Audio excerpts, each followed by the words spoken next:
In that case, allow me to formally welcome the Fatui to our cause. We now face a common enemy. It's time to put our differences behind us and look to the future. As for Ororon, his actions may have been out of line, but I don't intend to punish him right now. I'd rather give him a chance to prove himself. A magnanimous decision. We're back! Whoa, seeing the two of you chatting like this, Paimon almost feels like she's dreaming. This may be an unexpected outcome, but a favorable one nonetheless. Now that we're all here, I have some questions of my own. Tell me, how did you discover the source mechanism? We weren't getting any closer to obtaining the Gnosis, so I had my men scour Natlan for a different option. Ororon helped as well. We tracked down 3 scholars, Aberawa, Bosomtwe, and Kushtal, and combined the results of their research to locate this ancient device. I've never heard those names before.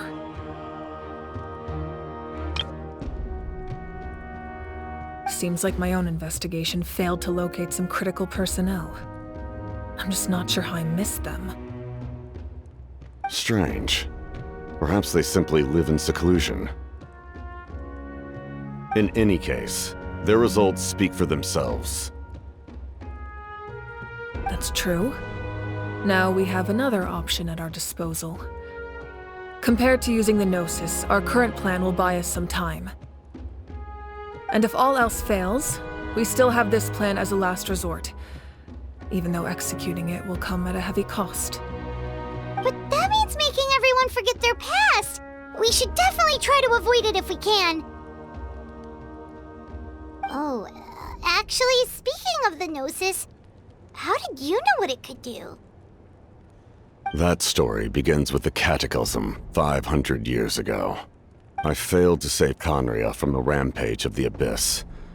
When the situation became unsalvageable, I fled to Natlan with the remainder of my platoon, only to find that Natlan had fallen victim to the same tragedy. I defended this land for quite some time, and, in the process, met the chief of the Masters of the Nightwind, Aizu.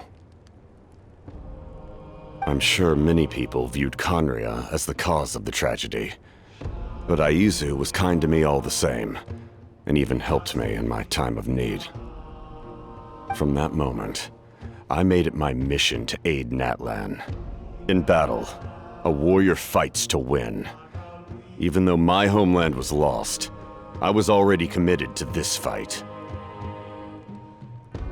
Together, Aizu and I fought many battles and overcame countless hardships. However, he was unable to escape his fate, and, in his final moments, told me the secret of the Gnosis. So it was him.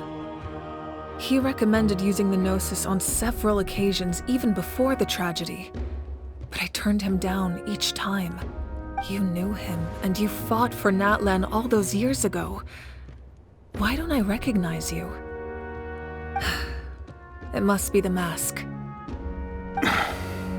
Even without the mask, my past appearance is long gone. Even with the curse of immortality, the flesh still rots. Wait, do you know someone named Dainsleif? That problem doesn't seem quite so extreme for him. You've met him already? Yeah, a bunch of times. Sounds like you know him too. During the age of khaenri'ah, all I knew was his name. The last time I saw him in person, he was traveling with the princess. He carries a degree of pain and hatred that far surpasses my own. Yes, you're the brother of the princess. Given the role I held in khaenri'ah, I would prefer not to harm you. Although, this is likely a self-imposed burden. If the princess saw me now, I doubt she would even recognize me. As for your question, I don't know how Dane managed to slow the deterioration of his body. My appearance is much changed, and that's not the only thing. Even my physical strength is a shadow of what it once was. I would have never known. During our battle, it felt like I was fighting against the pinnacle of human strength. And I still lost. I deserve no praise for that outcome. Still, it's a shame we never faced off 500 years ago. We could have seen what I was truly capable of. I agree. Had we fought then, I'd also have been more motivated to go all out. So, all that commotion back at the stadium, and you're saying neither of you were using your full strength? I'd say we're evenly matched. If we face off again, victory will come down to who wants it more. I imagine you held back since there were spectators around that could have gotten hurt. But capitalizing on that situation would have only led to a hollow victory. It would have been no different than taking hostages. My goal was the Gnosis, and I failed to obtain it. That means I lost, plain and simple. Her Majesty the Tsaritsa allows every harbinger the freedom to pursue the meaning of their existence. When the time comes, that freedom can take precedence over her orders. That's why our methods can be so radically different, despite sharing the same goal and the same sovereign. I needed the Gnosis because I came here to save Natlan. That was my primary motive. Once Natlan is saved, if the Gnosis still remained in my possession, I could bring it back to Snezhnaya. My decision regarding the Gnosis will not change. So let's focus on the Abyss for now. Right! What happens when all 6 heroes are together? We will unleash a great power that can be used to thwart the Abyss. But only once. It's a power that Xbalanque gained from Renova. Renova is a god whose existence predates any Archon. You can think of her like an emissary of the heavenly principles. She controls the power of death. Wait, is that why you have the Ode of Resurrection? Yes.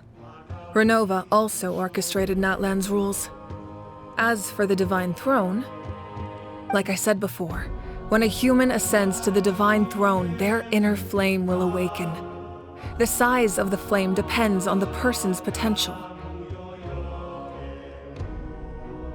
The same principle applies to the ruler of Death's power, with one notable distinction.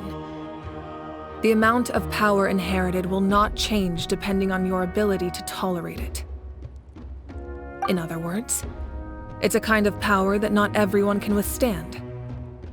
But if you survive the trial, you will gain unprecedented strength, and the ability to harness powers more formidable than any Archon.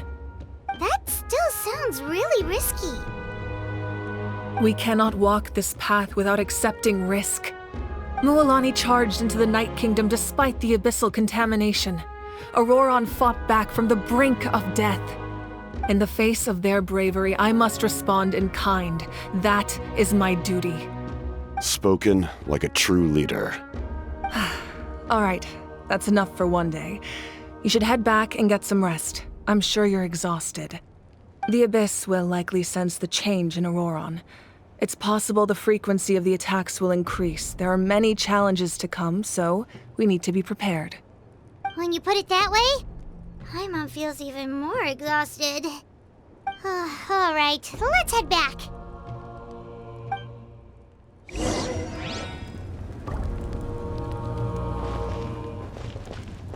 Now that we're working together, we'll need to coordinate our efforts.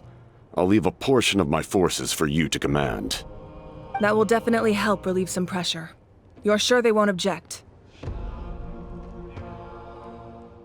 It's an order. I will make that clear. Excellent. I appreciate your trust.